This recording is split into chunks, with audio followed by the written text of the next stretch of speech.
রঙিন পরিচয় মিনাত দাহরি লাম ইয়াকুন শাইআম মাযকুরা।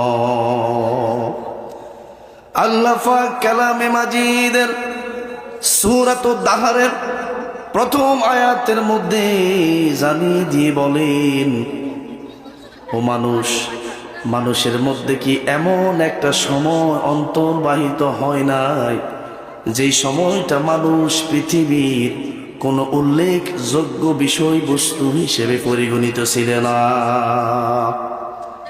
পৃথিবীতে আল্লাহ আমাদেরকে পাঠানোর পূর্বে এই পৃথিবীর কোনো মানুষের কাছে আমরা পরিচয় ছিলাম না। আমাদের কোনো বংশ পরিচয় ছিল না, আমাদের কোনো জাত পরিচয় ছিল না। এই পৃথিবীর কোনো মানুষ আমাদের কি কারো ছেলে, কারো নাতি, কারো আত্মীয় হিসেবে কেউ জানতো না।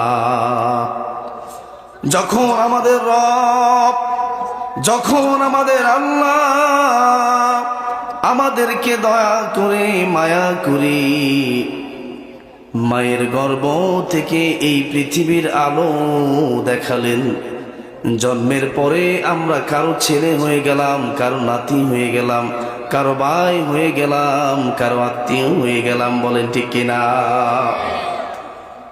ও আমার প্রিয় সুধী, খুব লক্ষ্য করেন,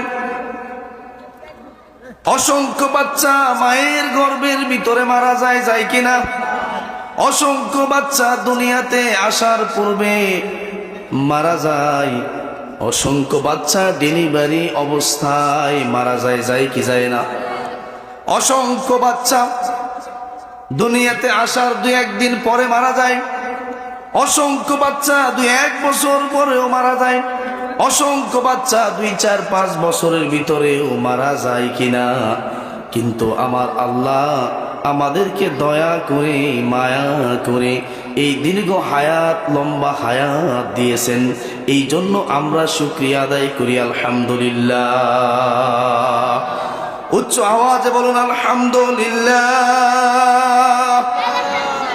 মালিকের শুকরিয়া যত আদায় করবেন, মালিকের নেয়ামতের শুকরিয়া আদায় করে কখনো শেষ করা যাবে না, ঠিক কিনা? ও আমার প্রিয় ভাইরা, খুব লক্ষ্য করেন, আল্লাহ রব্বুল আলামিন আমাদেরকে কত মায়া করে, কত দয়া করে পৃথিবীর আলো দেখিয়েছেন। পৃথিবীতে কেন পাঠিয়েছেন, কি জন্য পাঠিয়েছেন? আল্লাহ পাক